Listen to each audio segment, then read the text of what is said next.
Bonjour. Je voulais savoir si vous aviez un minimum carte bleue. 16 euros. 10 euros. Une dizaine d'euros.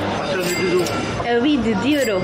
10 euros. Non, c'est 1 euro. Excusez-moi, vous avez un minimum carte bleue? 10 euros. 10 euros. Vous avez la machine à carte qui est en face. Aujourd'hui, avec ma carte bancaire, je peux facilement m'acheter cette canette dans un supermarché. Mais je ne peux pas me payer un verre en terrasse, une baguette, un café ou un seul paquet de cigarettes. Tout ça à cause du minimum carte bancaire. Son montant est totalement aléatoire, il varie chez tous les commerçants. Vous avez un minimum carte bancaire? Alors, pour le tabac ou pour le bar? C'est différent? Oui.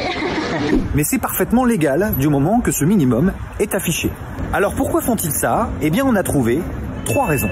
La banque, ils nous mettent des taxes, mais énormes. Alors, le jour où ils baisseront leurs taxes en dessous de 10, c'est limite, on paye la même chose que ce qu'on est censé gagner. La première raison, c'est pour payer moins de taxes. Et c'est vrai qu'il y en a quand on paye par carte bancaire, mais elles ne sont pas si élevées que ça.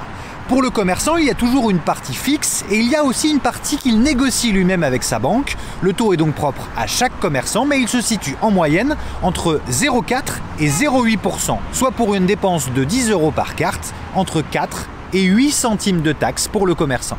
Et puis parfois, la banque peut vous faire un taux pour un montant précis.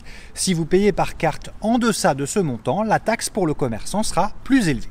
Avant Covid, on acceptait la carte donc à 16 euros. Voilà, bon, j'ai pas eu le temps de changer le tableau, on a fait ça rapidement. Donc la banque a fait des efforts, a dit bon, vu la situation, on vous prendra moins de frais sous tel montant. Donc nous, on a changé et on s'est adapté et on a mis 10 euros pour la carte bancaire, le minimum de règlement chez nous. Chaque transaction de toute façon est taxée. Donc voilà pourquoi on fixe un palier pour que ça soit encore intéressant pour nous et qu'on n'en perde pas, parce que la finale, dans un mois, dans 12 mois, ben, c'est quand même de l'argent de perdu. La deuxième raison, c'est pour nous faire consommer plus, nous faire acheter plus. Par exemple, dans un bar, une pinte à 6 euros et un minimum carte bancaire à 10 euros, eh ben, je vais reprendre une pinte. La carte bancaire, c'est donc aussi une arme commerciale, et ça, même le Sénat l'a remarqué. Ainsi, un jeune désargenté peut acheter un fruit dans un supermarché avec sa carte bleue. Mais il sera contraint de prendre 2 consommations dans un bar ou 2 paquets de cigarettes dans un bureau de tabac. Il est clair que le seul objectif ici est de pousser à la consommation. Enfin, la troisième raison, c'est de payer moins d'impôts. Contrairement à la carte bancaire, l'argent liquide ne laisse pas de traces. On peut donc déclarer moins.